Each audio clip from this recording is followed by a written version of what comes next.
Hola comunidad 100% fiscal. Hoy platicaremos de aspectos prácticos, reforma miscelánea 2025 para empresarios. Evita sanciones. Bienvenidos. Gracias por acompañarnos en esta plática tan importante para todos los que nos dedicamos a la materia fiscal y sobre todo para nuestros amigos empresarios que tienen un negocio y ante la nueva ola que tiene la autoridad fiscal referente al cumplimiento de obligaciones, pues nos encontramos con esta situación, María, una situación muy complicada, porque si bien no hubo una reforma fiscal, sí hay una serie de modificaciones en la ley que han estado acumulándose por muchos años, muy pequeñas, pues, pero que tienen un impacto. Sin embargo, lo importante para la materia fiscal ahora, pues, es la parte de la resolución miscelánea. Yo platicaba ayer con algunos amigos doctores en Derecho, con algunos académicos que se dedican a la materia, con titulares de despachos, con miembros de otras organizaciones, que el panorama que se nos presenta en breve ante la reforma al Poder Judicial, ante hasta las nuevas estructuras administrativas en que nos encontramos los expertos en la parte correspondiente a la administración pública, nos comentan esta situación, ¿no? Muchos de los asuntos ahora los vamos a tener que resolver, tratar de no llegar a la instancia punitiva, o sea, penal, tratar de no llegar a las instancias jurisdiccionales, al Poder Judicial, a los tribunales, sino tenemos que volver al viejo estilo de que teníamos que resolverlo todo en la parte administrativa. Para eso tenemos que conocer la ley, tenemos que conocer los códigos, ya sea en la materia fiscal, en la materia civil, en la materia mercantil, tenemos que conocer. Pero si esa es la tendencia, lo importante para todos amigos ahora, pues es tener más acercamiento con las normas de procedimiento con las cuales tenemos que resolver alguna situación. Eso quiere decir, por ejemplo, la importancia y el valor que le vamos a dar a las reglas contenidas en la resolución miscelánea. ¿Por qué? Porque las reglas en la resolución miscelánea tienen ese objetivo. Tienen el objetivo de facilitarnos el cumplimiento de algunas obligaciones y vamos a entrar poquito a poquito en materia. Adelante, por favor, Dulce, si nos acompañas, ¿no? Bueno, amigos, ya saben, nuestra tarea se fundamenta en el artículo 89, último párrafo del Código Fiscal. No son opiniones nuestras que pueden ser diferentes a las de la autoridad, pero que se apegan a las disposiciones de la autoridad. Adelante, por favor. Ok, el material, ya saben, amigos, lo vamos descargando de nuestras redes y también del chat. Si alguna situación por el material sí está pesada para una sesión, un mensajito a la Asociación de Empresarios y se los mandamos de inmediato o a través de nuestras redes sociales. Adelante, por favor. Bueno, hoy tengo el gusto, como ya María anunció, de contar con 5 expertos en la materia fiscal y 5 expertos en la materia. Vamos a invitar a otra persona más adicional en un minuto, por eso digo 5, aparte de su servidor. Y vamos a platicar la contadora Paulina Morales, el contador Raúl Dávila, el licenciado Pedro Ángel y la licenciada Estefanía Andrea Rivas. Adelante, por favor. Bueno, al final vamos a regalar tres asesorías referentes a las reglas misceláneas que estamos platicando, a alguna situación. Oye, yo no lo puedo hacer así, ¿cómo lo interpreto? ¿Cómo la llevo? ¿Qué debo de hacer? Adelante, por favor. Sí, bueno, hoy vamos a predicar, este es nuestro contenido. Es un tema enorme, enorme la miscelánea, pero vamos a platicar de esta manera. Vamos a dividir el tema en 6 partes: disposiciones generales, Código Fiscal de la Federación, modificaciones al RFC. Vamos a platicar un tema súper importante, comprobantes fiscales. Es la columna vertebral de la revisión por parte de la autoridad. Vamos a platicar de reglas reciclo, que hay muchas modificaciones, y de ahí se nos va a atravesar algunas situaciones, por ejemplo, de plataformas tecnológicas, se nos va a platicar las nuevas disposiciones para los prestadores de servicio de entrega a domicilio de productos, y muchos estímulos fiscales que tenemos en las resoluciones, pero que desafortunadamente nos pasa, y lo digo con toda la sinceridad, y los compañeros que me acompañan hoy, contadores y abogados, En muchas ocasiones, el asesor fiscal no conoce el contenido de la resolución miscelánea. Simplemente ayer tuvimos una plática con un cliente que tiene un equipo muy fuerte de asesores y consejeros, pero no conocen la materia fiscal. Las reglas no las conocen. Entonces, interpretamos la norma o pedimos ciertas facilidades, pero no nos apegamos a la miscelánea, ¿no? Entonces, la miscelánea pues contiene todas esas reglas. Es el camino que vamos a seguir para llegar a lo que solicitamos, ¿sí? Entonces, y en esa parte, precisamente, les comento, al final vamos a platicar de esos estímulos fiscales que contiene la miscelánea, y muchos se van a quedar fuera, ¿eh? Muchos se van a quedar fuera, pero sin embargo, amigos, ya saben, mandan un mensajito a nuestras redes, a nuestra área comercial, a nuestra área de comunicación, de relaciones públicas, o a través de la asociación, y con mucho gusto les damos respuesta y apoyo para este tipo de situaciones. Adelante, por favor. Entonces, vamos a disposiciones generales. Entonces, amigos, les comentaba, a ver, me dicen ustedes, a ver, Raúl, yo soy contador, tengo muchos años dedicándome a esto, yo soy abogado dedicándome a la materia fiscal, pero en la materia legal, en la materia de abogado, siempre nosotros queremos solucionarlo por la vía de la forma y no del fondo. Esos tiempos en materia legal se acabaron, se acabaron. Tenemos que resolver los asuntos de fondo desde el primer momento. Y cuando los abogados no solamente nos dedicamos al litigio de que tenemos que resolver un asunto hasta llegar a las instancias administrativas o jurisdiccionales, cuando podemos hacerlo de muchas maneras anticipadas, ¿no? A lo mejor lo que nos está pidiendo la autoridad es muy sencillo y a lo mejor lo podemos resolver a través de esta miscelánea fiscal. ¿Qué tiene la miscelánea fiscal? Esas reglas que la autoridad explica para facilitar un trámite, ¿sí? En ese sentido, por ejemplo, si tenemos que la disposición para una devolución de impuestos me dice que el procedimiento que viene en la ley, en el código, en la miscelánea me va a dar disposiciones más prácticas, ¿no? Necesitas una copia de esto, una certificación de este documento, este papel de trabajo, lo vas a subir bajo este procedimiento y entonces ese procedimiento viene acompañado, amigos, de una situación para los que son expertos y a los que no son expertos, por eso me estoy refiriendo de esta manera, vienen unas fichas técnicas, ¿sí?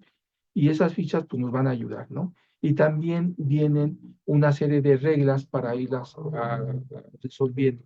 Nos va a decir, mira, aquí hay una regla con estas características, hay que cumplirla, ¿no? Entonces, estas resoluciones nos fueron publicadas el 31 de diciembre y les quiero decir que a los que no están muy avesados en la materia, esta miscelánea se va actualizando durante el año. Hay ocasión, tuvimos un ejercicio en el que hubo 14 modificaciones a miscelánea.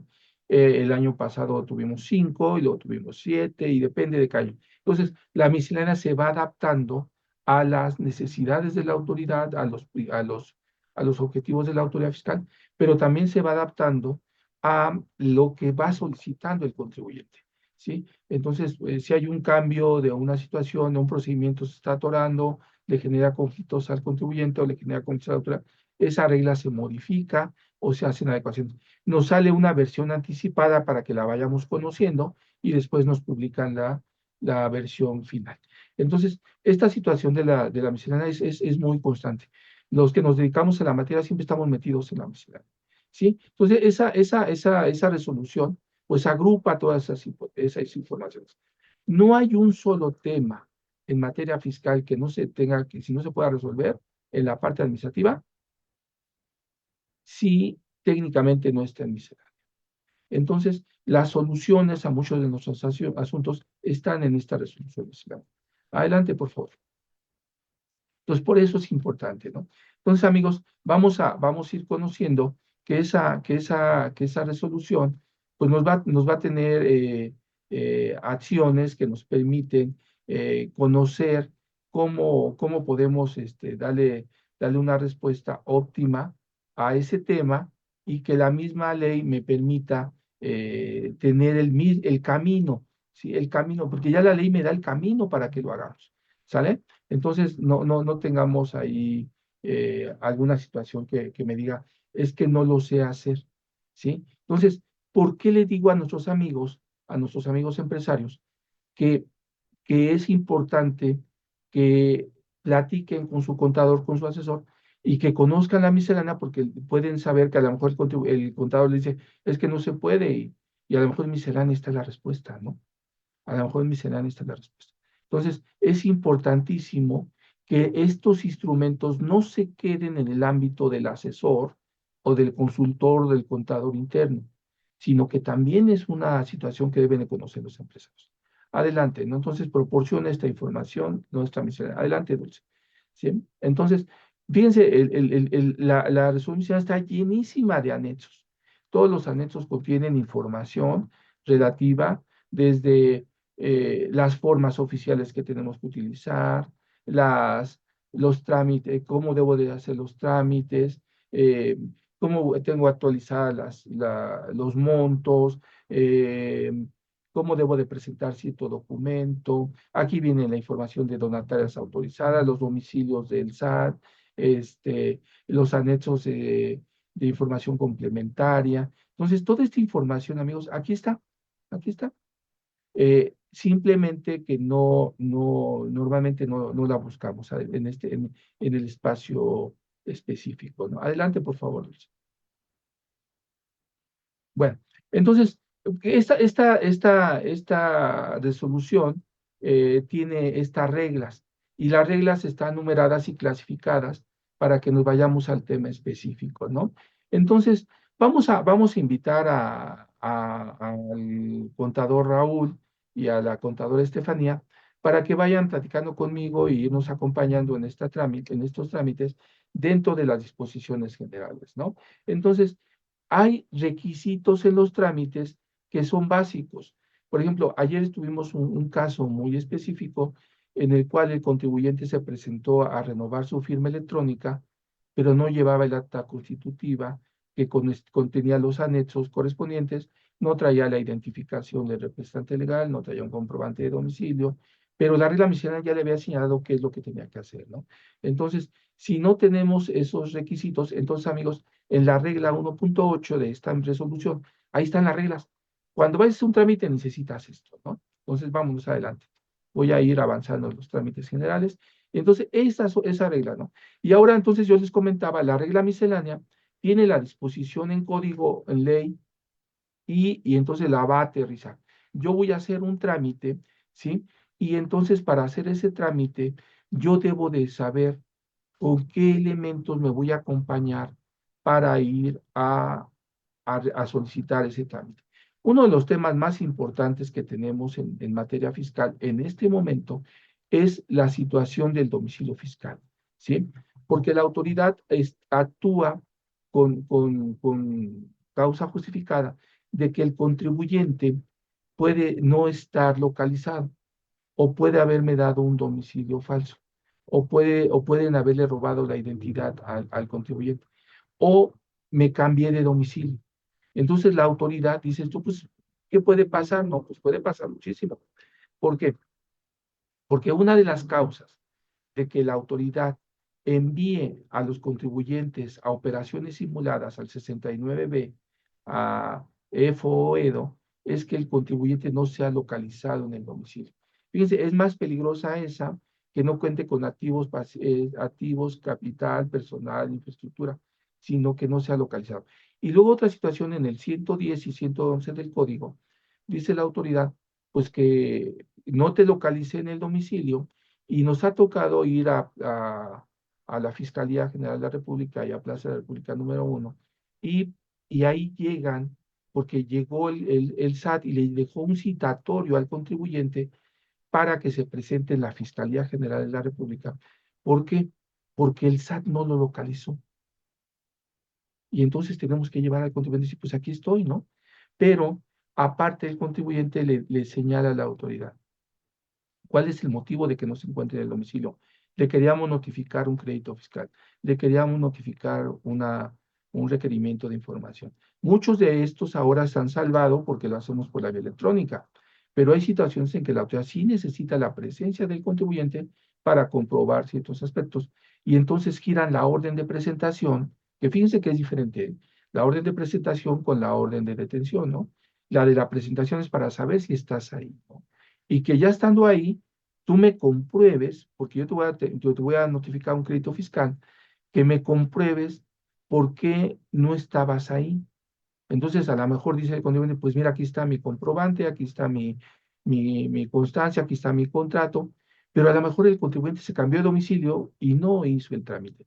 Raúl, si nos quieres acompañar, Estefanía, para que platiquemos de este tema y platiquemos de esta regla tan importante, ¿no, Raúl? La regla Excelente. que Sí. consideran para domicilio fiscal las personas físicas, las personas morales, y también cuáles son las reglas específicas que las cuales no necesariamente tengo que tener un domicilio en específico, ¿no? Y además, Raúl, los domicilios del extranjero, ahora que tenemos gente que viene a trabajar a México o mexicanos que salen del país. Esta regla que nos señala, Raúl, con esas Perfecto. ocasiones, ¿no? Sí, bueno, primero nos tendríamos que ir al artículo 10 del Código Fiscal de la Federación, donde ya nos indica qué se considera como domicilio fiscal. Esta regla viene a acompañar a este artículo.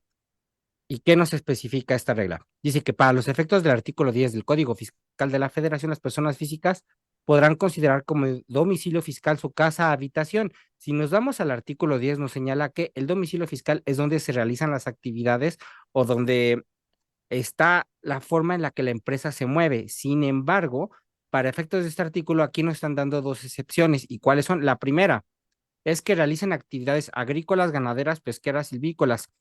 ¿Por qué? Porque como se realizan en el campo, a lo mejor eso es lo que dificulta la localización y por lo tanto saben que la mayoría de las operaciones que van relacionadas a la GASPE pues se encuentran en casa, habitación para poderlos localizar.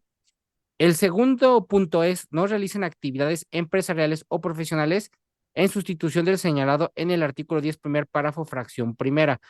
¿A qué va esa fracción primera? Señala que los que realizan actividades profesionales o empresariales, pues lo realizan en una oficina o en alguna fuente de trabajo que es donde atienden lo que son despachos, lo que son fábricas, cuando trabajan en situación de persona física. Pero hay personas físicas que realizan labores y que no están realizando desde un lugar de trabajo que sea su domicilio fiscal y estamos hablando de los trabajadores, los de sueldos y salarios. Por eso esta fracción 2 hace referencia a que podrán considerar su domicilio fiscal los que son de sueldos y salarios, pero no te lo dice explícitamente, pero es lo señalizado.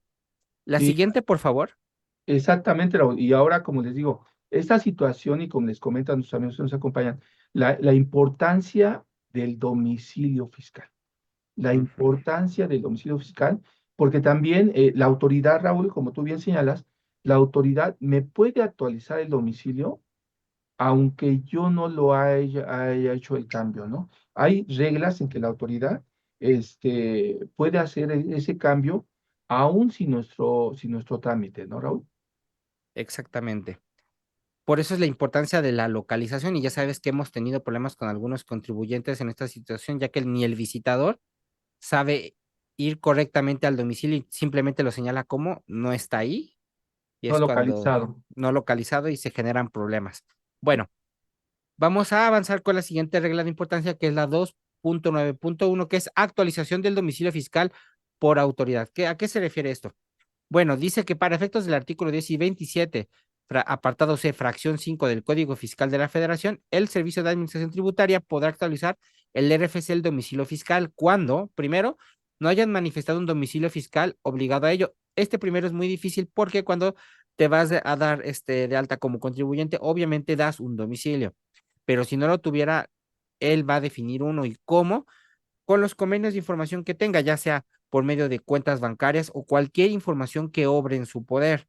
Hay que recordar que el artículo 63 señala que ellos van a obrar con la información que ya cuenten en su poder y eso también cuenta con la información que ellos tengan en la transacción de información con otras instituciones con las que tengan el convenios.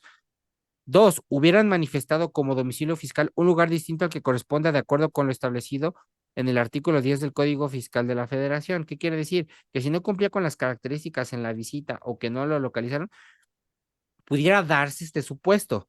Tercero, no sean localizados en el domicilio manifestado. Y aquí es la parte que decimos.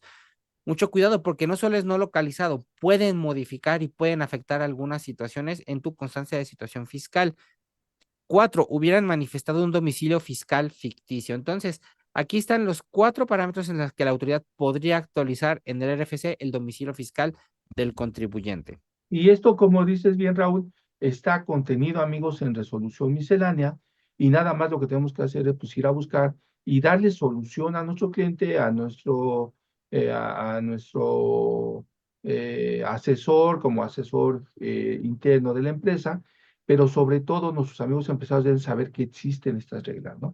Oye, y luego tenemos una situación referente a las personas físicas con residentes en el extranjero, pero que tienen propiedades en México, arrendan o prestan servicios. También la autoridad nos pide un domicilio fiscal para esas personas. Adelante, Dulce. Así es, la que sigue, por favor, Dulce. Domicilio fiscal de las personas físicas residentes en el extranjero. Bueno, para efectos del artículo 10, están hablando de las personas que tienen algún negocio aquí en México y sin embargo, como tienen que darse de alta como contribuyentes para efectos de tributación por los servicios que se presten aquí, pues deben de tributar y deben estar dados de alta, pero no radican aquí en México. Entonces, ¿qué es residencia fiscal? Entonces, esta facilidad indica que esta persona residente en el extranjero podrá considerar como domicilio fiscal el domicilio de la persona residente en territorio nacional que actúa a su nombre o por cuenta de ellos. O sea que deben de tener un representante acá, no necesariamente legal, simplemente una representación. Por ejemplo, hablemos de una persona que radica en España, pero tiene departamentos aquí en México y tiene a una persona que se dedica al mantenimiento o a la operación de los departamentos. ¿Qué quiere decir? Que está presente o para abrir la puerta o que les da los códigos o simplemente está al pendiente para cualquier acto administrativo que está acá como el pago del predial, el pago del agua. Bueno, esa persona podrá prestar su domicilio fiscal a este residente en el extranjero. Esto con motivo de que si hay alguna notificación por parte de la autoridad, llegue y le puede informar al residente en el extranjero, a pesar de que pueda llegar también la información a través de su buzón tributario. La que sigue, por favor. Exacto, Raúl. Y fíjate que aquí en miscelánea, pues está una serie de reglas, ¿no, Raúl? Que tendríamos que dedicar mucho tiempo a estas reglas, pero simplemente se las señalamos, ¿no? Tenemos la regla de aviso de cambio de residencia fiscal de las personas físicas. Adelante, Dulce. Tenemos ese aviso de cambio, tiene una serie de reglas que nos van a... y también tenemos, por ejemplo, en este caso, Raúl, cuando el contribuyente se va del país, normalmente no hace un aviso de suspensión de actividades y para el SAT sigue aquí la persona, ¿no? O en ese aviso también tenemos que tener, va relacionada con las actividades económicas. Platicaba yo con algunos amigos del Colegio de Abogados y me decían, oye, ¿qué va a pasar ahorita que tengamos una ola de por lo menos 1 millón de mexicanos ilegales en el extranjero, que ya tienen negocios en los Estados Unidos, que viven en Estados Unidos, que tienen residencia en el extranjero, son nacionales, pero nunca hicieron un trámite fiscal, ¿no? Nunca hicieron un trámite fiscal y pueden ser sujetos de repatriación, ¿no? En cualquier momento. ¿Qué va a pasar con su recurso allá y con sus recursos acá, ¿no, Raúl? Y Exactamente. estos cambios no nunca los hicieron, ¿no, Raúl? Bueno, con estos cambios que tenemos ahora con el presidente Trump, bueno, regresa tanto, ahorita regresamos rápido a la 20 nada más como comentario, porque otra vez ahí quédate. Aquí estamos hablando de cuando una persona física se cambia de residencia, debe de dar el aviso. ¿Cuándo cambia de la residencia fiscal una persona física? A los 183 días de haber radicado fuera del país. Puede haber varios supuestos porque cada país tiene sus propias reglas de residencia fiscal, pero la básica es haber estado en el país 183 días en la mayoría de los países. Segundo, si ya sabes que vas a cambiar de residencia, obviamente la primera es si tú, en caso de que ya no vas a tener actividades en México, debes de presentar este aviso, el 73 del Código Fiscal, el 33 CFF, que es aviso de suspensión de actividades. ¿Qué quiere decir? Sigo estando en el padrón, pero estoy en suspendido de actividades porque cambié de residencia fiscal. El segundo es cuando vas a seguir teniendo actividades aquí en México, pero tu fuente principal de ingreso ya no es aquí, te cambias al extranjero, como el ejemplo que acabamos de dar. Radica en España, trabaja en España y se quedó con algunos inmuebles. En este caso, va a ser el aviso 71, que es aviso de actualización de actividades económicas y obligaciones. ¿Y por qué es importante? Porque si estamos recordando, ahorita ya se están deportando mucha gente de Estados Unidos a México. ¿Y qué dijo el Servicio de Administración Tributaria? Pues que ya los estaba esperando con los brazos abiertos para poder corregir su situación fiscal. Sí, los van a recibir, pero a ver qué deudas o qué adeudos se quedaron. ¿Por qué? Porque tienen que contribuir en lo que no hayan contribuido en ese periodo de tiempo. Entonces es muy importante esta parte. Y lo que Luego hemos son hecho a nuestros amigos, a nuestro amigo que nos RM. pregunta en este momento, es que cuando hacemos el alta del domicilio, cuando vamos al notario, normalmente la autoridad sigue dos caminos. Uno, nos acepta el domicilio del representante legal que está haciendo el trámite o de uno de los accionistas y así lo manifiesta el notario. O dos, el notario acepta un domicilio de un comprobante, pero nos advierte que tenemos que señalarlo antes de presentarnos ante el RFC. Ya con el RFC, pues ya tenemos una constancia de situación. Esto nos pasa constantemente en el momento que estamos creando una empresa, ¿no? Sí, Porque los criterios de los amigos notarios son diferentes, pero la del SAT dice, bueno, si tú ya traes una constancia, yo tengo una previa de que tú ya hiciste un trámite para el SAT. Normalmente también para ciertos domicilios, les comento, nos aceptan el comprobante del representante legal de la empresa, ¿sí? exactamente lo que dice Exacto, CRM. lo Nos que acaba de dice tocar un CRM. caso justamente hace poco, en el Ujú. caso de que sí, en el acta constitutiva se puso el domicilio fiscal del representante porque se necesitaba un domicilio. Después de eso se hizo el trámite para inscribirse al RFC. Luego se tuvo que conseguir un domicilio fiscal y que le emitieran un CFDI. Lamentablemente todavía no le podían dar efectos porque todavía no estaba en operaciones, solo teníamos el RFC. Y luego, ya después que se dio de alta a ahora sí, la empresa formalmente para obtener la e-firma y el certificado de sello digital, ya se pudo corregir y dar los datos de la oficina. ¿Y qué nos pidieron de comprobante? Como no era un domicilio propio de esta empresa, lo que hizo es que tuvo que enseñar el contrato y el CFDI.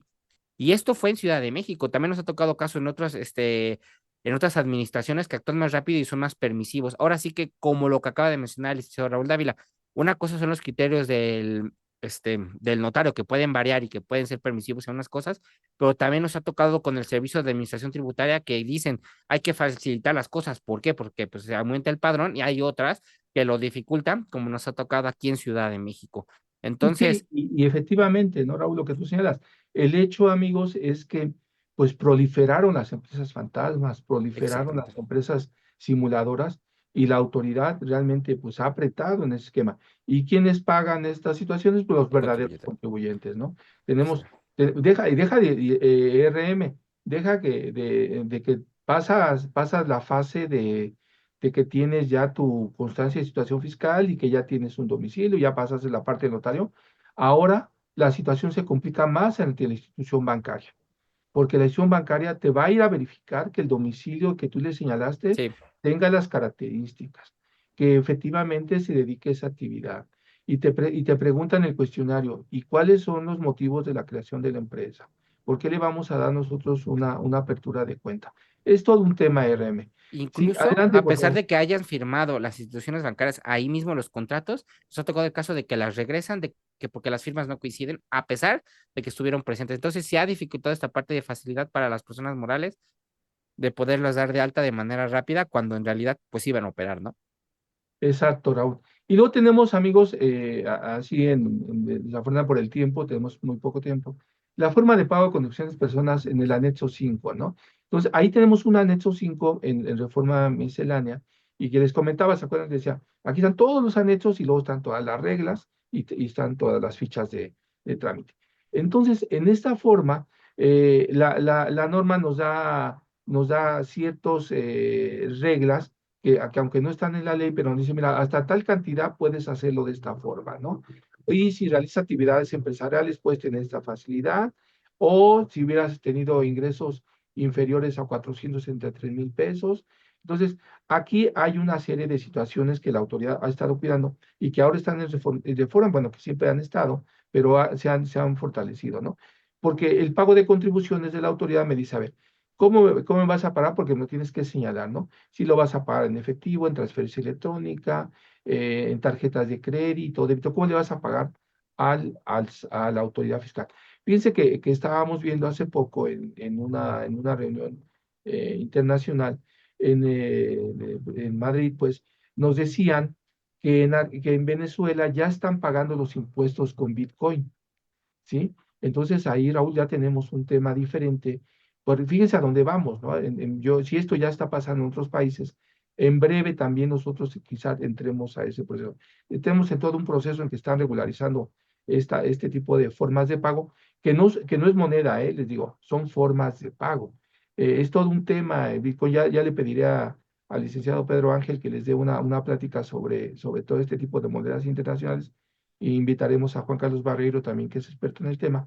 Pero ahora vamos hacia allá, ¿no, Raúl? Hacia las formas de pago, ¿no? Efectivamente, lo que estás Mm. comentando. Y si vemos un mapa de dónde está el Bitcoin legalmente, como mencionas, ahorita está en Venezuela, ahorita está en Brasil, está en Argentina, Estados Unidos, Canadá y en casi toda la Unión Europea. México, al igual que los países en la mayoría asiáticos, todavía está como en disputa si sí o si no. ¿Por qué? Hace poco, no sé si recuerdan las noticias, hubo el caso de que el Bitcoin es una manera pues de mover el dinero fácilmente y obviamente como no entra en instituciones bancarias, ¿por qué? Porque está por fuera de ahí, pues hay grandes cantidades de movimiento que a lo mejor no se sabe la procedencia y acaba de ver el caso de un movimiento de Argentina a México que estuvo en observación. Entonces, por eso México también está en disputa, porque si está viendo de dónde viene el dinero, dice, bueno, ¿qué hago? ¿Lo acepto o no lo acepto? Porque si no vamos a caer en un caso de blanqueamiento de capital. Entonces, yo creo que lo que va a terminar pasando es que México lo va a terminar aceptando. ¿Por qué situación? Porque los grandes países y muchos de los miembros de la OCDE sí la están aceptando como moneda de cambio. Entonces, para allá vamos, hay que ver qué termina de decir, aunque el Banco de México en su pronunciamiento es que todavía no está de acuerdo y tienen muchos puntos a favor. Sin embargo, la tendencia global yo creo que nos va a terminar empujando a que México también en algún momento acepte la Bitcoin como moneda de cambio. Y hace poquito sacó el Banco de México precisamente esa circular, ¿no, Raúl? En la Exactamente. cual da a conocer que pues todavía México no está listo. Y pues es que esto de las unidades, acuérdense que estas reglas que nosotros tenemos a nivel de reglas y nacionales vienen de la pirámide de la OCDE y la vamos aterrizando en los países miembros de la OCDE, pero son reglas internacionales. Primero aplican a las multinacionales porque las multinacionales son las que hacen todas estas travesuras, y después, pues el contribuyente va bajando a los niveles y la autoridad se encuentra que esas reglas internacionales se aplican a todas las disposiciones. Adelante, por favor, Dulce. Luego, Claro que amigos, sí. tenemos un tema que siempre tenemos que tener cuidado. Nosotros que nos dedicamos a la materia fiscal, todos los amigos contadores, a los amigos fiscalistas, a los amigos empresarios, entramos en mora de pago, entramos en mora de pago. Y entonces dice el contribuyente, dice el cliente, dice el empresario, oye, ¿le pago al SAT o le pago al proveedor y dejo de operar la empresa? ¿O le pago a los trabajadores y dejo de operar la empresa? Y dice la otra, pues mira, pues nos vamos a financiar con los impuestos. Siempre que se acercan con nosotros, decimos no, es carísimo, carísimo. El financiamiento de mora, por recargos, actualización, multas, sin multas, es aproximadamente el 20% anual. Si yo le debo 100,000 pesos al SAT, en un año la actualización se va a ir a 120,000 pesos sin multas, ¿eh? Entonces, la tasa de recargos de la autoridad, simplemente la tasa de recargos para efectos de la inflación, es del 1,47% mensual, ¿no? Entonces, 17.64 al año y como dices, deja las multas. Tampoco estás considerando las actualizaciones de la misma sí, contribución histórica omitida. exacto, este efecto que llamamos tasa de interés, pues va acumulando, ¿no? Entonces, hay que tener mucho cuidado, amigos, para que, así como está la situación económica del país, estar pagando 20% de interés al SAT con el riesgo de una auditoría, pues es muy alto. Esta tasa de recargos del año anterior se mantiene en la resolución miscelánea y ahí en la resolución miscelánea nos dan un procedimiento para el cálculo, ¿sí? Adelante, por favor. Y luego, amigos, tenemos otra regla que en esta regla disposición que nos dio a conocer en diciembre, ¿sí? Y este es un temazo, ¿no? Yo creo que invitemos a Estefanía, Raúl, amigos, porque tenemos un temazo que nos va a doler la cabeza a todos este año, porque ahora la opinión de cumplimiento, muchos de los clientes me dicen, oye, yo trabajo para cierta empresa comercial en la cual vende productos y yo soy uno de sus proveedores, ¿no? O le presto servicios a cierta empresa, al gobierno, y la autoridad nos pedía, o esa empresa nos pedía la opinión de cumplimiento, y la opinión de cumplimiento, amigos, la dábamos bien facilito, ¿no? Decían, sacaba la opinión de cumplimiento, presentó sus pagos profesionales y nos votaba la opinión de cumplimiento, ¿no, Raúl? Entonces, pues decíamos, pues no pasa nada, y fíjense que ese de no pasa nada lo he escuchado 3 veces esta semana, y apenas estamos a jueves, de grandes CEOs, dicen, no, no pasa nada, y les digo, no, no, espérate. La regla 2.1.36 me da nuevas hipótesis, ¿no, Estefanía? De qué va a tener, qué va a considerar la autoridad para emitir la opinión de cumplimiento, ¿no, Estef? Sí, hola, buenas tardes, 100% fiscal. Bueno, Sí, como comenta el licenciado, de hecho, ya la autoridad fiscal, de acuerdo a la resolución miscelánea, pues va a tomar más parámetros para poder considerar que la opinión de cumplimiento salga positiva. Ahora bien, también aquí en esta regla nos señala un nuevo factor, que ahora nuestros proveedores o nuestros prestadores de servicio pues van a poder revisar el portal directamente de nuestros clientes o nuestros proveedores, pues para que un tercero pues pueda revisar y establecer la relación y pueda revisar y consultar esta opinión de cumplimiento. En ocasiones de pasados, pues la obligación siempre ha sido de los clientes y de los proveedores, pues conocer a sus empresas, ¿no? Conocer con quién trabaja, conocer las relaciones comerciales, etcétera. Pues antes esta opinión de cumplimiento, pues se pedía siempre, simple y sencillamente, pues a nuestro proveedor, a nuestro cliente, y pues esperabas a que te la diera positiva o negativa, ¿no? Ahora pues ya va a poder solicitar pues poder revisar directamente en el portal la opinión de cumplimiento y darse cuenta si con la persona que está trabajando pues está cumpliendo con sus obligaciones. Y pues como sabemos, si puedes darle un poquito más adelante Dulce, esta opinión va a poder salir positiva, negativa. No, bueno, va a poder salir positiva, 4, a la 24, Dulce. va pues, puede salir positiva, negativa y va a tomar cuáles van a ser los parámetros para que se pueda llegar a que esta sea positiva.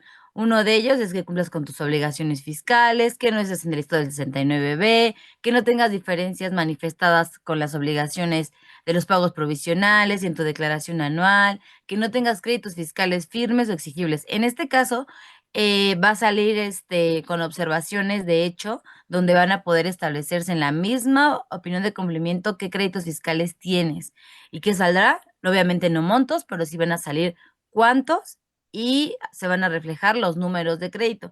Entonces, obviamente, pues el hecho de tener un cliente, un proveedor que esté incumpliendo con sus obligaciones, pues al final es un foco rojo. Entonces, sí hay que tener en cuenta que tenemos que estar en orden para que pues esta opinión de cumplimiento pues salga positiva. y No puede es caer en un efecto de bola de nieve, Steph. Ahorita combinando, saliendo tantito del Servicio de Administración Tributaria y saltando al IMSS, ¿no? Una de las opciones para que sea deducible un servicio por parte de un proveedor que esté registrado en el REPSE es que, ¿qué? Que estén sus opiniones positivas. Entonces, si en esto tú detectas que tu proveedor está negativo, pues páusale, porque entonces estás en riesgo de perder esa deducción. Por eso está esta parte donde dice la solicitud de terceros para poder consultar en este caso la opinión del cumplimiento, porque a pesar de que se la solicites y como mencionó el licenciado, puede haber modificaciones por parte del mismo contribuyente, pues para que siga apareciendo positiva, pero también por parte de seguridad del que recibe el servicio, dice, bueno, tengo una opción para que yo tercero pueda revisar o pueda consultarlo. Y esto no solo puede aplicar la constancia de situación fiscal, también aplica para las constancias del IMSS y del Infonavit por esta sección. Y esto lo dije en cuestión del REPSE. Por eso están los portales de proveedores de no solo subo la información, incluso ya algunos están solicitando poder entrar. Entonces, por eso es importante que veamos esta regla y aunque ya estaba presente, le queremos dar énfasis a eso, porque este año pues se van a enfocar mucho a esta situación, amarrado desde el REPSE. Y además, pues, este es lo que tú comentabas, ¿no? Yo creo que aquí hay una violación a lo que existía de portal de transparencia, porque acuérdense también, amigos, que ya estamos indefensos en esa situación, ¿no? O sea, ahora el cliente, el contribuyente, pues va a conocer más elementos, a lo mejor privados, que pueden poner en riesgo la estabilidad de una empresa, ¿no? Por ejemplo, esto, ¿no, Raúl? Eh, que dice, te voy a negar, te voy a decir que tu opinión de conflicto es negativa, en caso de contar con la autorización para el pago a plazos, ¿no? Pero que la autoridad me revocó por alguna cosa, me revocó por el domicilio, pero no porque no haya pagado, ¿no? O o que el contribuyente ya está en el 69B, bueno, pues ese activo puede tener alguna razón, ¿no? O que no tenga sentencia condenatoria firme por algún delito fiscal. O sea, pone en riesgo a la seguridad de la empresa, ¿no? O el famoso 69 bis, ¿no? Las pérdidas fiscales inexistentes, ¿no? O obligaciones de la presentación de la declaración anual. Y eso nos pasa constantemente. El contribuyente por alguna razón no presentó el anual o no presentó algunos pagos provisionales, ¿sí?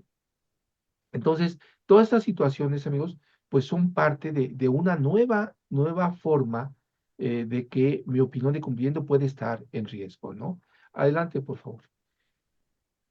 Perdón, tenías un comentario, perdón. Ah, sí, sí. Como lo comenta el ingeniero Raúl, el tema del REPSE es súper importante y se relaciona mucho con la opinión de cumplimiento. O sea, de hecho, para poder renovarlo o poder sacarlo, el mismo sistema automáticamente detecta si tu opinión está positiva o negativa. Y si no está positiva, no te deja avanzar. Entonces sí es muy importante estar cumpliendo con las obligaciones fiscales y aparte estar revisando en el mismo portal que esta opinión de cumplimiento pues se encuentre positiva. ¿Por qué? Porque si no hay trámites que real ahorita es el REPSE. En un futuro posiblemente el SAT se enfoque en esta relación de información y gracias a esto no puedas tener o avanzar en algún otro trámite. También cabe aclarar que aunque la opinión de cumplimiento únicamente sale positiva, negativa, o con observaciones, pues al final el cliente o el proveedor se va a quedar con ese foco rojo de que por qué motivo o por qué observación esta opinión está negativa. Entonces sí hay que tener cuidado ahí. Sí. Y ahora otro tema también importantísimo que nos pasó, amigos, y que la norma nos ha señalado, es la parte del buzón tributario. Depende, hay una regla, la 2.2.7, que es pan nuestro de todos los días para los que nos dedicamos a esta materia. Pues la forma de comunicación que tiene el contribuyente con la autoridad, pues es a través del buzón tributario. Pero una de las situaciones, hemos tenido casos el año anterior, y ahorita por acá está Arturo Cruz, en el sentido de que hemos tenido que atender auditorías que la autoridad dice que te señaló vía buzón tributario, pero el contribuyente nunca tuvo conocimiento de ese buzón tributario, ¿no? Y la autoridad, como no le contestó el contribuyente, él se siguió la auditoría de gabinete como si el contribuyente no hubiera atendido, e incluso le determinó un crédito, ¿no?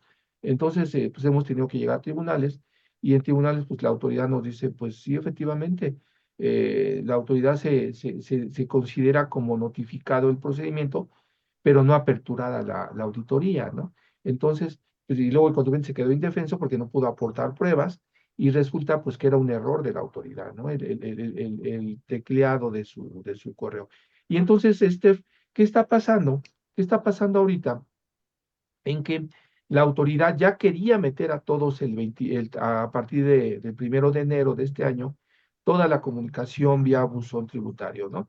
Y también esa situación, pues la autoridad tuvo que, ahora sí, echarse para atrás y mandar esta discusión al 31 de diciembre del 2025, ¿no?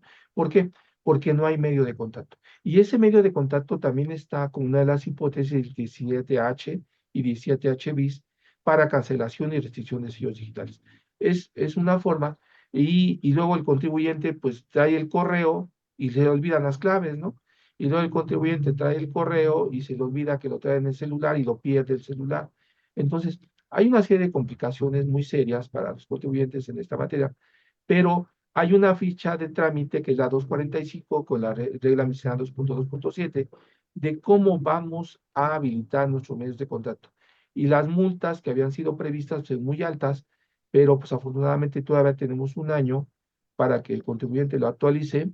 Fíjense, estamos ahorita en enero, ¿no? Y les digo esta regla para que el 15 de diciembre del 2025 todos empecemos a correr para dar alta nuestra solución, porque pues no lo vamos a hacer en todo el año, ya a la mexicana pues no lo vamos a hacer, nos vamos a esperar hasta el 15 de diciembre del 2025, aunque tenga efectos a partir del 1 de enero 2026, ¿no? ¿Sí, Estefanía? Tú, bueno, Claro, antes de que licenciado. entre Steph, un dato, ¿no? Dices afortunadamente, pero también afortunadamente para la autoridad.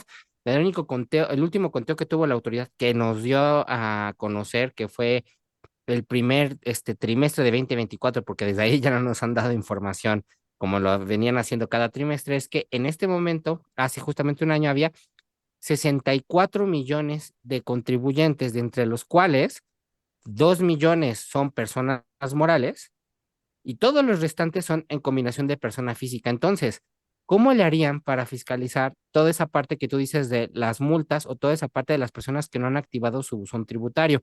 Contamos actualmente en ese último conteo con 50 millones de asalariados o de salarios y muchos de ellos no tienen la obligación, como vienen, más adelante veremos en la regla. Y personas físicas tenemos 11 millones. Entonces, también la misma autoridad no tiene esa capacidad técnica para poder perseguir a toda esa parte en persecución de multas. ¿Por qué? ¿Cuántos trabajadores tiene el servicio de administración tributaria? La última vez que también nos dio son 32,000. Imagínate que por toda esa cantidad de personas que no activaron el buzón y quieren ejercer multas y que no la paguen, ¿cómo va a ser la persecución? Ni siquiera se van a dar ellos abasto mismo. Entonces, por eso dan un año más y no solamente por esa parte, sino porque ellos están conscientes que la cantidad de información brutal que manejan no les alcanza con la cantidad de gente que está laborando en la autoridad. Entonces, Exacto. esta reflexión es por ese lado, ¿no? Y mira, Raúl, aquí está la multa. Aquí, amigos, les ponemos la multa que señala la autoridad del 86. Y la multa es de 3,850 a 11,540 pesos por no haberse, no actualizar el buzón. Pero no, el problema no es el buzón y el problema no es el correo, el medio de comunicación. El problema es que la autoridad hace acciones por no localizar. No sé si quiera participar el licenciado Pedro Ángel y aprovechamos aquí un espacio muy importante, ¿no, Raúl?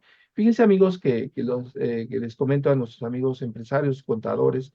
Aquí le voy a pedir a Pedro que nos explique claramente, porque muchos de mis amigos contadores me dicen, no, Raúl, es que la inteligencia artificial, no que la inteligencia... A ver, aquí hay una confusión. No es lo mismo la inteligencia artificial que las bases de datos del SAT, ¿eh? No es lo mismo. Entonces, no sé si Pedro quieras hacerles una aclaración en ese sentido, porque precisamente como dice Raúl, nuestro sistema tiene 36,000 trabajadores y tiene unas bases de datos enormes de información que no alcanzan a procesar, ¿no? Entonces, ¿qué es lo que pasa ahí, Raúl, Pedro? En el sentido de que la autoridad tiene esas bases de datos que trabajan con datos, analizan datos, pero esa no es inteligencia artificial, ¿no?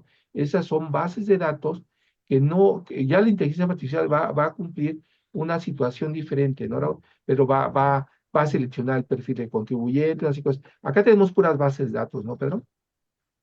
Hola, comunidad 100% fiscal. Correcto, correcto, maestro. Justamente es lo que pasa. Muchos hemos creído, y pues también nosotros lo creímos en algún momento, que el SAT estaba utilizando inteligencia artificial al momento de fiscalizar a los contribuyentes. Pero nosotros nos hemos dado cuenta que en realidad no es así. Lo que está haciendo el SAT es en realidad sí utilizar herramientas tecnológicas muy avanzadas que podemos llamar como Big Data, automatización de procesos, análisis de patrones, pero no utiliza directamente la inteligencia artificial. La inteligencia artificial involucra que haya una tecnología con cierto grado de autonomía donde se involucran otras tecnologías ya más complejas como el machine learning, el procesamiento del lenguaje, redes neuronales. Entonces, lo que realmente hace el SAT es cruzar información con este Big Data. Este Big Data se refiere a que tenemos una base de datos gigantesca. ¿Qué hace el SAT? Cruza información en tiempo real. ¿De qué cruza información? Primero de las bases de datos que ellos tienen, que está reconocida en el artículo 63 del Código Fiscal de la Federación. ¿Qué involucra esto? Los FDIs, las declaraciones que nosotros metemos, pagos provisionales, incluso las DIOT, las declaraciones informativas de operaciones con terceros. Pero no solo se queda ahí, también se cruza información con instituciones financieras y bancarias, que también con la colaboración y cooperación de información de otras autoridades, como de quién, del IMSS, del Infonavit, en este caso, como nos comentaba la licenciada Steph, con la Secretaría del Trabajo en el sentido del REPSE, con La UIF. la Unidad de Inteligencia Financiera. Entonces, aquí lo que hace el SAT es cruzar toda esta información y así nos va fiscalizando y detectando estas irregularidades. Y hay que tener en cuenta mucho esto porque el SAT con anterioridad dijo reconocer en el Plan Maestro 2024 que estaba utilizando inteligencia artificial, pero esto realmente no es así porque hemos tenido experiencias con otros compañeros, sobre todo académicos, que se han allegado a preguntarle al SAT, oye, ¿cómo utilizas esta inteligencia artificial? ¿Cómo? A través de estas solicitudes que se podían hacer a través de la Plataforma Nacional de Transparencia con el INAI. ¿Qué pasaba? El SAT decía que no utilizaba inteligencia artificial. Entonces, realmente eso que está diciendo el plan maestro no es cierto. Y esto contrasta mucho porque además México ha recibido premios internacionales supuestamente por ya utilizar estas tecnologías avanzadas al momento de fiscalizar al contribuyente, pero no es así. Entonces, si bien no utiliza inteligencia artificial, sí hay que tener en cuenta que sí el SAT está utilizando otras herramientas tecnológicas muy avanzadas y pues realmente la autoridad que más conoce de nosotros como contribuyentes es el SAT. El SAT conoce todo de nosotros. Conoce yo creo que más de nosotros de lo que nosotros mismos sabemos. Entonces, básicamente hay que tener mucho cuidado con eso porque así es la forma en la que el SAT nos está fiscalizando con cada operación. Si nosotros vamos al extranjero y gastamos en algo, el SAT ya sabe que estamos en el extranjero. Entonces, mucho cuidado con eso. Simplemente en eso se quedaría mi comentario. Y efectivamente, entonces ahí tenemos una confusión de la situación, ¿no? De las multas, de la situación, de las bases de datos de la autoridad, pero en realidad lo que está haciendo la autoridad es hacer un análisis de la situación de las bases de datos, pero lo que hace digamos, Cruces, cruces de información, ¿no? Una así es. inteligencia artificial ahí, inteligencia base cuando la autoridad y con todos los datos diga, este defraudó al fisco, este falsificó los FDIs, o sea, el resultado va a ser diferente, ¿no? Pues Y muchas bueno, y gracias. nada más para terminar esta idea, lo que mencionas, ¿no? Y si fuera tanto la inteligencia artificial, no hubiéramos tenido los errores por parte de la autoridad del año pasado, como cuando mandó el aviso de que muchos de sueldos y salarios tenían que presentar su declaración anual como anual cuando, por ejemplo, no estaban obligados, ¿no?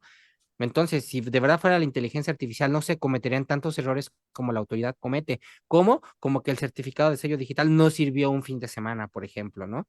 Entonces, como lo marcó Pedro, no estamos ante una inteligencia artificial, pero sí ante un cruce de información masiva de información. El problema de nuestra autoridad es que tiene demasiada información y como lo mencionó Pedro Ángel, ellos sí saben todo. El problema es que alcanzan a leer todo, se facturan aproximadamente en una hora en México 3 millones de facturas. Entonces, comentando con la información que tenemos en datos, no se alcanza a hacer ese cruce de información correctamente y por eso han tenido la autoridad estos errores. Y esto no significa que le estoy diciendo, no, relájense y no va a pasar nada. No, los cruces sí van a estar porque los cruces de información y lo que la autoridad arroja es automático. Entonces, aquí lo que estamos comentando es, no existe todavía esa inteligencia artificial por parte del Servicio de Administración Tributaria. Bueno, ahora vamos a ver, Exacto. sí, Y ahora, Raúl, pues vamos a otra de las reglas bien importantes para nuestros amigos en ese sentido, que está en código y que también, Raúl, están en miscelánea. Es algo bien delicado porque que tiene que ver, amigo, con nuestro amigo que nos preguntaba hace rato de dar de alta a la empresa ante el notario. Ahora, la modificación que nos está pidiendo la autoridad es que tenemos que incluir a la información de socios accionistas, así como representantes legales, en todo acto que llevemos a cabo por aportación de aportaciones sociales, certificación de documentos. Nos están votando cuando vamos a hacer cambios de domicilio, renovación de firmas, nos están votando las actas porque no contienen RFC que ya estaba integrado en código, ¿no? Entonces, ¿qué nos platica, Raúl? Sobre todo tú que ves mucho ok. corporativo y pago de accionistas y actas de asamblea y toda esa parte. Esta situación que comentas la hemos visto yo mucho con Estefanía y bueno, una cosa es el aviso y el aviso es lo importante. El problema es que muchas empresas no lo realizan y tiene repercusión el no realizarlo. Primera repercusión, si tú no das de alta que cambiaste de representante legal, cuando te toque ir al servicio de administración tributaria con una modificación del representante legal que nada más se quedó en un acta en una acta extraordinaria, ¿qué va a pasar? Te va a decir, no, espérame, yo tengo registrado que es esta y no te lo va a reconocer y a lo mejor te vas a imposibilitar y dices, ay, venía a sacar de nuevo mi firma por esta razón. Y entonces, primer punto importante de este aviso y que lo tengan presente. ¿Por qué? Porque ya nos tocó un caso de conocerlo así. Segundo, para los socios y accionistas, ¿por qué es esta importancia? Los socios y los accionistas, sobre todo los accionistas, ¿cómo reciben ingresos por parte de su empresa? Por dividendos. Entonces, Si tú tuviste una asamblea extraordinaria donde un nuevo socio entró y nunca hiciste la modificación y le pagas dividendos, perfecto, le emites el comprobante de retención de pagos, todo en orden, pero cuando llega el dinero a él, la autoridad puede presumir que se tratan de dividendos fictos a pesar de que tú tengas los elementos para corroborarlo. ¿Cuál es el problema? Tú no le diste aviso al servicio de administración tributaria. Y entonces, ¿qué va a pasar? Primero va a perseguir a la empresa y va a decir, no, a ver, espérame, este ingreso no es un dividendo y se lo está repartiendo como un dividendo ficto. Págame de nuevo la piramidación. Y al revés, también va a ir una persecución al socio. ¿Por qué? Porque también está la opción de que él sea el mismo socio el que pague el impuesto correspondiente a la piramidación. Si nunca han llenado un comprobante de pagos referentes a dividendos, viene esa opción de quién va a retenerla a quién. Entonces, mucho cuidado aquí porque es una persecución doble por un mismo ingreso y todo porque se nos olvidó dar de alta o presentar la modificación o incorporación de información de socios. Exacto, Entonces, exacto, adelante. Raúl. Y les comento amigos que nos acompañan, fíjense que tuvimos un caso reciente y les comento que es una tendencia para que saquemos las antenas para los que estamos aquí. A ver, fíjense que llega un cliente y me dice, oiga, es que a mí me está llegando una carta del SAT en el que a mí me está pidiendo la autoridad que tengo una discrepancia fiscal y una presuntiva de ingresos. Y le llegan por dos diferentes momentos. Digo, bueno, pues tiene que llegarte una, pero no las dos. A ver. Entonces resulta que revisamos al contribuyente y el contribuyente tenía ingresos por 8 millones de pesos en su cuenta bancaria. Entonces le digo, pues dame tus constancias de situación fiscal y dame lo que dice el contador Raúl, dame tus FDIs, ¿no? Entonces revisamos los FDIs y los FDIs decían pago de dividendos, ¿no? De una empresa, ¿no? Entonces le digo a la persona, pues dame la acta constitutiva de que eres socio de esta empresa. Y él me dice, no, yo no soy socio de ninguna empresa, yo soy un trabajador de una empresa. Y entonces la autoridad estaba investigando a más de 100 personas que habían tenido esa situación, ¿sí? ¿Por qué? Porque la empresa, a través de otra empresa, había encontrado la forma de pagarle a los trabajadores como si fueran de reparto de dividendos, ¿no, Raúl? Entonces, ellos en realidad tenían un ingreso omitido ahí, es decir, una presuntiva de ingresos porque esos no correspondían a la naturaleza. Cuando buscábamos a la empresa, pues la empresa estaba desaparecida, ¿no? La empresa que les había pagado, pues efectivamente no tenía un acta de asamblea en que todas esas personas habían sido socios de la empresa. Por eso la autoridad ahora está muy precisa junto con el equipo notarial para identificar que la persona, aparte de que tenga un RFC, tenga dada de alta esa obligación, Raúl, como una actividad y la aclaración de sus obligaciones en el RFC. Si nos vamos a la 38 Dulce, pues ahí hay una regla miscelánea, que es la 2.5.8, en la cual la autoridad me dice, espérate, sí tienes que aclarar qué obligaciones, porque se está dando mucho este caso de robo de identidad, ¿no?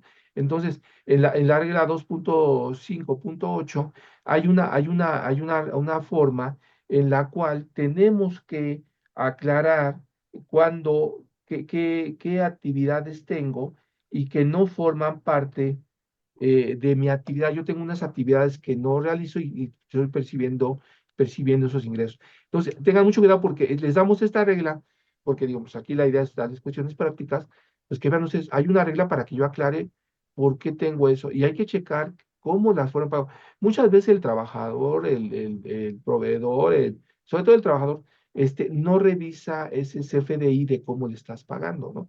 Entonces, yo estaba recibiendo recursos como si fuera accionista, ¿no, Raúl? Entonces, esta regla, la 2.5.8, es una forma que tenemos para ir a aclararle a la autoridad por qué estoy llevando a cabo esa actividad, ¿no? Ahora, hay todo un tema, Raúl, sobre el aviso de suspensión de actividades de las empresas. Se las vamos a dejar aquí esta regla para que ustedes la analicen con calma, ¿sí? Y también la situación de que muchas empresas han optado por el aviso de suspensión, disminución, cancelación de actividades, ¿no? Pero vamos a irnos a la página 47, para que, amigos, entremos en un tema muy complicado que tiene que ver con la resolución miscelánea. Y es el tema de dolor de cabeza de todos los que nos acompañan aquí. Están llegando las cartas de invitación, están llegando cartas de invitación muy fuertes, y luego ahorita tenemos casos en el que el contribuyente, el consejo administrativo, el consejo asesor, eh, el representante, nos dice el comprobante, nos dice el contrato, oye, llegó la carta de invitación o la auditoría profunda, no pasa nada, no pasa nada. Pues sí está pasando, porque lo que hemos visto en la conducta es que yo no atiendo la carta de invitación, yo no atiendo la auditoría profunda o le doy largas o la voy bateando, la voy pateando, y lo que he estado llegando después es la cancelación, la restricción en primera etapa de certificados de sello digital, ¿no? Y todo un dolor de cabeza porque en aquel momento me estaban pidiendo un ejercicio o dos, pero la autoridad ya vio que la conducta del cliente es continua, y entonces te pide información de 5 años, ¿no? Entonces, es eso. ¿Y dónde nace todo esto, Raúl? En el CFDI, ¿no? Entonces, Raúl, ¿qué tenemos ahorita con estas reformas? Una regla modificada muy importante, digo, toda la auditoría y toda la verificación van a ser por los comprobantes digitales, ¿no? Y las formas de pago. Todavía increíblemente, Raúl, hay gente que no tenemos claro la forma de pago PPD y PUE, ¿no? Entonces, ¿qué pasa ahí, Raúl, con los FDIs y esta reforma miscelánea? Y Ok, invitamos también a Paulina, por si quiere integrarse a esta ok. plática. Bueno, antes de iniciar, hay que recordar que el eje angular de fiscalización por parte del Servicio de Administración Tributaria son los CFDIs y el CFDI por quien es llenado, por el contribuyente. Así que si empieza a haber diferencias con la autoridad, parte desde el área de facturación. Por eso es importante como empresarios, y ese es un mensaje a la Asociación de Empresarios, hay que invertirle el área de facturación y de contabilidad en esta sección. Hay que tener políticas de facturación para empezar a dejar de tener diferencias con la autoridad, porque hay que recordar que estas diferencias son del cruce de información. Entonces, ahorita lo acaba de comentar el licenciado, método y forma de pago. Entonces, si no tenemos claro desde ahí y no tenemos ya unas políticas, empiezan las diferencias, y les voy a dar un regalo aquí en esta parte, una de las más importantes con las que les aseguro que pueden reducir diferencias con la autoridad. PPD o PUE. Simplemente las empresas casi siempre emiten PUE a diestra y siniestra, y solo el PPD cuando es a plazos. El PPD no solamente es cuando es a plazos. Y más adelante lo vamos a ver en la regla, y es donde va a venir este regalo por parte de nosotros a ustedes para que vean este beneficio o esta forma en la que van a poder dejar de recibir muchas notificaciones, porque es el mayor problema que tienen la mayoría de los contribuyentes. Vamos a iniciar con esta regla, que es la 2.7.1.3, que es la forma de expedición del CFDI por parte del comisionista y prestadores de servicio de cobranza. ¿En qué consiste esta regla? Que el comisionista que trabaja para un comitente puede emitir a nombre del comitente un CFDI. ¿Con qué motivo? Que el comisionista pueda cobrar su comisión y que pueda él exigirlo e ir como cobrador. Entonces, esta es una opción, y aquí viene en esta regla todas las opciones que hay para el llenado de este CFDI, donde se debe de incorporar el nodo que es a cuenta de terceros. ¿Para qué?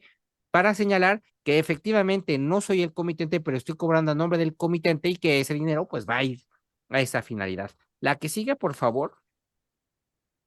Complementos para incorporar información fiscal en los CFDIs. Bueno, el SAT publica pues en su portal complementos. El CFDI mexicano tiene una característica muy importante: se utiliza para todo, tiene de todo tipo de complementos, hasta de relaciones exteriores, tiene hasta complementos de carta aporte que no pertenece al SAT, pertenece pues a Caminos y Transporte. Entonces, si vemos esta parte, se siguen sacando complementos. ¿Por qué? Porque el CFDI mexicano es muy diferente a todas las demás comprobantes fiscales que podemos encontrar en el mundo. ¿Por qué? Porque le cargan todo al Servicio de Administración Tributaria por medio del CFDI. Entonces es muy seguro que este año veamos nuevos complementos que hagan referencia a esto, y que seguramente se le tendrán que implementar. Hay que recordar que este complemento se ejecutan 30 días después de su publicación. Adelante. pago de erogaciones a través de terceros. Esto aquí es muy importante. Se pueden, a ver, vamos a ver rápido porque si quiero, ok, ahorita lo checamos. Pago de erogaciones a través de terceros. Bueno, ¿cómo funciona que tú realices un gasto a través de un tercero? Hay dos maneras. Uno es por el reintegro posterior, que es el que normalmente se hace, y el de pago previo. ¿Qué quiere decir? Si nos vamos primero por el de pago previo, es que yo primero le doy una cantidad a la tercero que va a ir a ejercer el gasto por mí, por ejemplo, una construcción en Acapulco, ahorita que se están en construcción, le doy 1 millón de pesos porque va a comprar material y en el reintegro él me tiene que dar las facturas por el equivalente a 1 millón de pesos que van a emitir a mi nombre. Simplemente él las va a pagar por mí. ¿Por qué? Porque las pagó por tarjeta, por ejemplo. Es un ejemplo. En reintegro posterior es al revés. El tercero primero realiza la erogación, pero pide los FDIs a mi nombre y yo tengo que reintegrar en la misma cuenta por la que se realizó la erogación. Es muy importante estos casos y que revisen estas reglas, porque muchas veces vemos que tienen cuenta, hacen gastos a través de terceros y no lo hacen correctamente y están perdiendo deducciones. Y eso se da mucho en la industria de la construcción. También tenemos que estos fondos, tenemos para poder reintegrar estos fondos que se haya realizado a través de un tercero hasta el 31 de marzo. ¿Por qué? Porque es el último día donde se presenta la declaración. Y si no lo hacemos así, esa parte no va a ser deducible y la autoridad podrá en su momento poder verificarlo. Y vas a decir, la autoridad, ¿cómo se va a dar cuenta? Por los convenios de información que tienen con los bancos. Entonces estas diferencias van a saltar y va a decir, oye, ¿cómo me dices que tienes 5 millones de deducciones cuando en realidad nada más tuviste salidas por 4 millones? ¿Por qué? Pues porque no se lo reintegra al tercero. Entonces es muy importante verificar la información y por eso tenemos estos 3 meses para poderlo corregir. Ok, voy a dar un momento nada más para leer. Buen día, doctor. Una duda. En caso de IVA pagado por importación de bienes, el IVA se pagó en aduanas al SAT. ¿Ese IVA cómo lo manifiesto en la DIOT? Gracias. Segunda pregunta. Muchos problemas son las retenciones porque son facturas de 2020 y 2021 que nos emitieron en un mes. Yo la pagué en el mes siguiente a lo mejor 2 días del mes siguiente, pero la factura de honorarios y retenciones transportistas me la elaboró con el método de pago. Pues exactamente, ahorita vamos a llegar a ese punto importante de las PUE, porque el problema es que no tenemos políticas de facturación. Somos muy benévolos con nuestro cliente y nosotros luego nos castigamos mucho cuando le prestamos un servicio a un cliente, porque si nos atenemos a sus reglas, pero cuando nosotros damos un servicio, no somos así. Entonces vamos a verlo. Adelante, por favor, Dulce. Vamos a la que sigue. Vámonos a la que sigue porque esto sigue siendo pago a terceros. Y bueno, comprobantes fiscales emitidos por residentes en el extranjero sin establecimiento permanente. Se va uno de tus colaboradores al extranjero para prestar un servicio y obviamente va a tener erogaciones en el extranjero. ¿Cómo tienen que ser deducibles? Bueno, primero, para empezar, no todos los países tienen CFDI. Por ejemplo, tiene 2 años que apenas República Dominicana implementó un comprobante fiscal digital. Entonces, imagínense en otros países cómo lo están manejando. Hay otros países que no manejan CFDIs, manejan puramente el XLM sin tener una representación impresa. Pero bueno, para efectos de esto, una factura o su equivalencia o el invoice que recibas debe tener estas características para que nosotros como mexicano lo podamos hacer deducibles. Requisitos básicos: que traiga el nombre, domicilio y número de identificación fiscal del emisor extranjero. Dos, Exacto. información del receptor, Ujú. nuestro RFC, nombre y domicilio del receptor mexicano. Tercero, desglose de impuestos pagados allá, obviamente con las tasas de allá. La autoridad no le va a importar eso, solamente que estén desglosados, porque es una característica de la deducción, que estén desglosados los impuestos correspondientes. Y la aplicabilidad, solo para operaciones efectuadas en territorio nacional según la ley del IVA, obviamente cuando tenga un beneficio acá. Adelante. Exacto, Raúl. Y ahora fíjate que otro de los temas más importantes que la miscelánea es enorme, son 880 páginas, ¿no? Entonces, imagínense el tema. Ya saben que, amigos, cualquier pregunta en especial, pues nos la mandan y con mucho gusto les respondemos. Y uno de los temas más importantes, Raúl, ahorita en miscelánea, pues es toda la modificación a reciclo, ¿no, Raúl? Ahí tiene una serie de reglas nuevas, tenemos que estar, tiene muchas acciones preventivas y modificaciones de que te regreso o no te regreso a la plataforma, que te regreso o no al esquema de la forma de pago de tus impuestos. ¿Qué nos tiene Paulina? Invitamos a la contadora Paulina, que es experta en el tema de los reciclos, Raúl, y que la acompañes. En estas reglas que nos publicó la autoridad en la miscelánea, referentes a la inscripción en el RFC, en el reciclo, y que por cierto, mañana se acaba el día, ¿no? Paulina, mañana es el último día para poder modificar nuestra situación en reciclos, ¿no? Sí, es correcto, licenciado. Bueno, primero que nada, buenos días a la comunidad.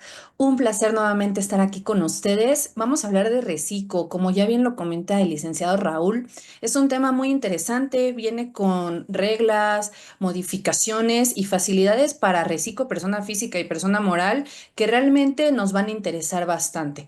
Entonces, como bien ya lo comenta, el día de mañana tenemos el fin de plazo para ciertos trámites que van a estar relacionados a reciclo. Entonces, voy a ir tocando cada uno de estos. Vámonos primero que nada, pues ahora sí que en orden. Primero, ¿qué es lo que vamos a ver? ¿Qué es la primera parte para que podamos estar en reciclo? Bueno, primero que nada, la inscripción a reciclo. Aquí vamos a encontrar este procedimiento para realizar la inscripción a reciclo, pero para las personas que apenas se inscriben al RFC y quieren tributar en reciclo. Para ello deben de seguir el procedimiento que está en la ficha de trámite 39, que es solicitud de inscripción en el RFC de las personas físicas, la cual, como ya sabemos, está contenida en el anexo 1. El trámite lo tienen que realizar al mes siguiente de haber iniciado las operaciones o bien solicitar su RFC. Entonces, como ya bien lo comentó el licenciado, hay que observar, hay que revisar bien los anexos y leer cada una de las fichas que sean de nuestro interés para saber qué trámite tengo que realizar, qué documentación, cuáles son los requisitos y los plazos para realizarlos.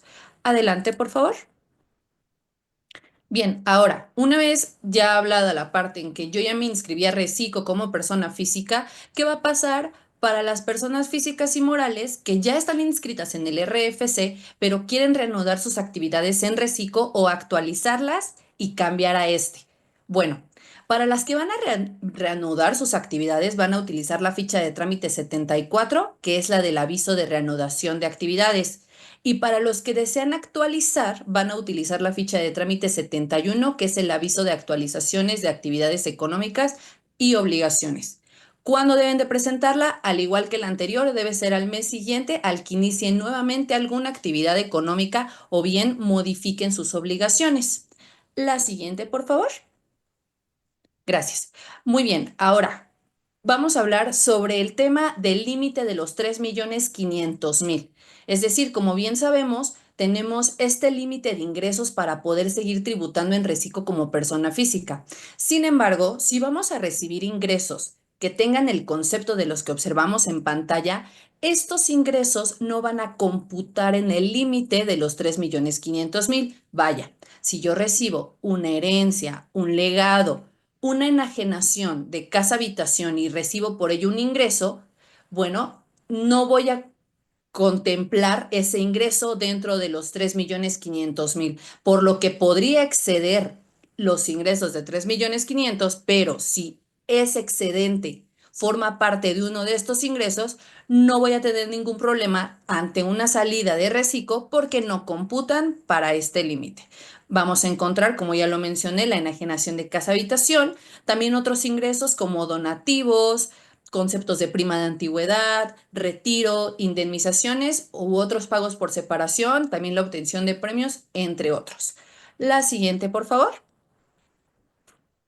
Muy bien. Aquí es un súper tema respecto a las personas morales que dejan de tributar conforme a reciclo. Es decir, que ya no cumplen con los requisitos para seguir tributando en este régimen y ahora tienen que tributar en el régimen general, el cual sería a partir del ejercicio siguiente. ¿Qué quiero decir? Como bien nos lo indica la ley del ISR. Una vez que tu persona moral dejas de cumplir con los requisitos para tributar en reciclo, a partir del siguiente ejercicio vas a comenzar a tributar en el régimen general y aplicar lo dispuesto en ese capítulo. Es decir, para poder empezar a calcular tu impuesto con base al artículo 14, es decir, los pagos provisionales. Ahora, una vez que yo dejo de tributar en reciclo, como persona moral, tengo que presentar el aviso en la ficha de trámite 71. Esa ficha de trámite tendrá igual todas las características que deben de llevar. Tenemos que observar bien qué documentación, el plazo, hasta cuándo tengo para presentarlo. Ahora bien, recordemos que anteriormente nos solicitaban un escrito que tenía que ser firmado por el representante legal. Bueno, de esto ya no nos tenemos que preocupar, puesto que para este 2025 ya no será necesario utilizarlo. Ahora, de lo que hablábamos al principio, aquí tenemos hasta el día de mañana, 31 de enero, para poder realizar para poder presentar este aviso. Y ojo, si en caso de que no se presente, de igual forma la autoridad nos va a hacer el cambio. Entonces, se tiene que presentar para no tener ningún inconveniente, pero en dado caso que no se presentase, bueno, nos van a hacer el cambio de igual forma. Ahora, un tema muy relevante aquí y una duda que surge. ¿Qué es lo que pasa con el coeficiente de utilidad que voy a utilizar para mis pagos provisionales del 2025? Bueno, el mismo artículo 214 de la Ley del Impuesto sobre la Renta nos establece que debemos aplicar lo dispuesto en el artículo 14, es decir, enterar los pagos provisionales aplicando el coeficiente de utilidad. Y ese mismo artículo 214, pero en su segundo párrafo, establece que deberán considerar como coeficiente de utilidad el que corresponda según su actividad preponderante. Es decir, estamos hablando del artículo 58 del Código Fiscal. Tienes que ubicar tu actividad preponderante en una de las fracciones que vienen en este artículo y aplicar ese porcentaje como coeficiente. Y en dado caso que no te encuentres en alguna de esas actividades, bueno, tendrías que aplicar el 20%. La siguiente, por favor. Perfecto. Bueno, también aquí es un gran tema. Ahora, ya hablamos de las personas morales que salieron de reciclo. Ahora vamos a hablar de las personas físicas. ¿Qué es lo que va a pasar cuando salen de reciclo? Vamos a recordar primero que nada qué pasaba en la resolución miscelánea fiscal del 2024. Como sabemos, la resolución miscelánea del 2024 castigaba mucho a los contribuyentes personas físicas cuando dejaban de cumplir con los requisitos de reciclo, ya que las cambiaban a actividad empresarial, pero tenían que empezar a presentar sus declaraciones desde el inicio del ejercicio. Entonces, ¿qué es lo que pasa ahora 2025? Bueno, nos muestra un gran cambio, ya que ahora ya no deben de presentar los pagos desde el inicio del ejercicio, sino que ahora lo van a hacer hasta el siguiente mes en que dejen de tributar en reciclo y ya van a aplicar lo dispuesto en el artículo 106 y 116 de la Ley del Impuesto sobre la Renta. Ahora, ya no va a ser entonces desde el inicio del ejercicio. Podemos notar que es un gran cambio. Y no solamente un gran cambio, más bien es algo más justo y más congruente con la ley, ya que eso es lo que estaba establecido en la ley. Ahora entonces, la resolución miscelánea en la regla nos va a dar dos formas para poder realizar nuestra determinación o nuestra nueva tributación a partir del ejercicio siguiente. Primero que nada, les hago el comentario que también aquí tenemos que presentar nuestra ficha de trámite 71 para poder hacer todo el cambio que corresponda. Entonces, como les mencionaba, nos da dos alternativas que son las que observamos aquí en pantalla. Les voy a dar dos palabras claves. Simplemente una va a ser sin deducciones y la otra con deducciones. ¿A qué voy con esto?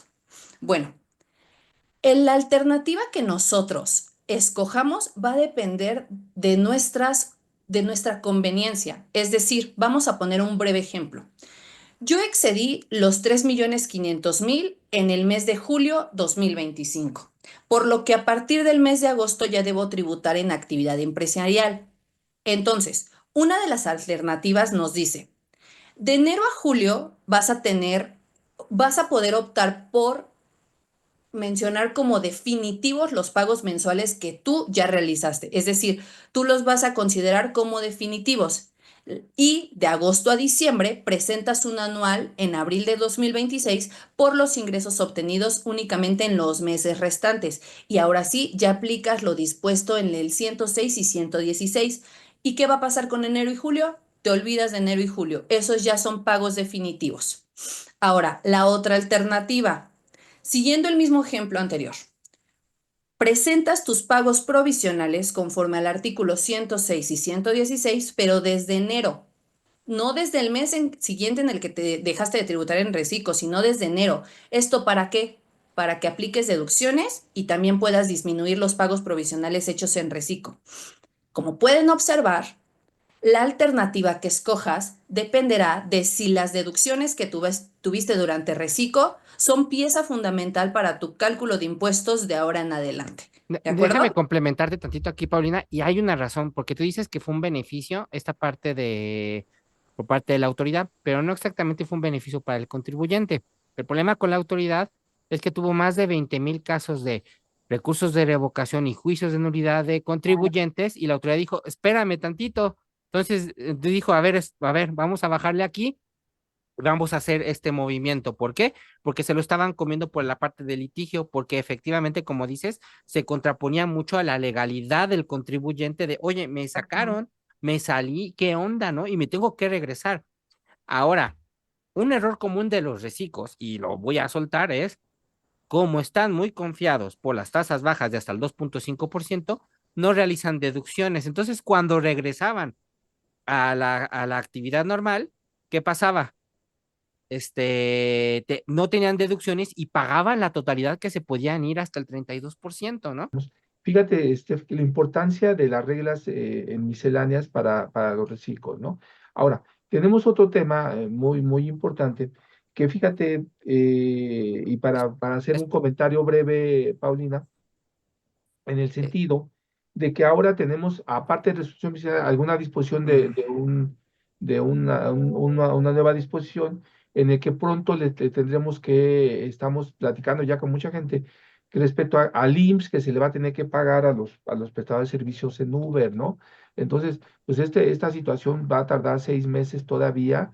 Yo creo que vamos a tener que hacer una segunda parte de este tema, si nos autoriza María allí en la asociación. Luego tenemos la situación de los estímulos fiscales, ¿no, Estefanía? De cómo vamos a aplicar la reducción de multas, porque eso ya lo estamos trabajando ahorita con muchos clientes, cómo vamos a bajar la situación de los recargos, que también vienen en miscelánea, y también viene la ley de ingresos de la federación, y que están amarrados con las reglas fiscales que nos da la resolución miscelánea y las fichas técnicas, ¿no? Entonces, yo creo, amigos, nos ganó el tiempo, quisiéramos darles mucho más información. Yo creo que lo mejor que vamos a hacer es buscar una segunda parte de esta plática ya de algunos temas selectos, diría a Agustín Celorio, temas selectos en materia fiscal, y les platicaríamos ya de cuestiones mucho más específicas. Y pues yo creo, nos ganó el tiempo, Raúl, nos ganó el Sí, nada tiempo. más si me permites ya para que no se vayan con dudas. Mira, en Sí, el caso de Eduardo, ya para resolverle lo de su IVA, él lo tiene que llenar en la DIOT en la sección de proveedores extranjeros sin RFC, y hay una sección que se llama IVA pagado en importaciones. Y en importaciones de bienes lo vas a poder llenar en la parte de la DIOT, que era la duda que tenías. En el caso de Leticia, sí, Leticia, el problema radica en que no tenemos la cultura en general, y porque nos la aventaron y no hubo una explicación por parte del Servicio de Administración Tributaria de ocupar correctamente los FDIs. Y de lo de 2020 y 2021 que comentaste, ya fue. Yo lo que te recomendaría sería que cada vez que la autoridad te lo comente, tú lo resuelvas por medio de los momentos de acumulación y lo efectivamente pagado referente a las retenciones. Sin embargo, como dices, existe ese pendiente de que nos bajen el switch en el certificado de sello digital, pues sería pagar a cautela, aunque no lo debamos, lamentablemente es esta situación. La recomendación de cultura que yo te doy de CFDI, y esto va para todos los empresarios, es, si tú estás seguro que tu proveedor no te va a pagar en este mes, emítele un PPD. Y es más, si te paga mañana, pues le emites el complemento de pago. Sí, es más trabajo, sí, pero nos va a evitar diferencias con la autoridad en el futuro. El PPD es pago en parcialidades o diferido, y el diferido se refiere a después. Entonces, si desconoces cuándo te van a pagar, emítele un PPD. Sé que muchos clientes nos solicitan un PUE, pero si estamos aceptando esta situación, pues entonces siempre vamos a estar recibiendo estas diferencias. Nada más quería comentarlos para que se fueran tranquilos, y nada más, Cruz Villa, para responder, sí, va en tasa cero, porque si el beneficio se está yendo a Canadá del servicio que estás prestando, es tasa cero. Si es una empresa canadiense y el beneficio lo está viendo aquí en México, de que la publicidad cae en México, debería de llevar IVA. Dicho esto, ahorita ya no nos alcanza a responder más información. Y ahora sí, licenciado Raúl, te regreso el micrófono Sí, para la y despedida. gracias. Pues primero agradecer a todos los amigos que nos acompañaron. Cualquier duda o aclaración, escríbenos en nuestras redes sociales. Somos 100% Fiscal.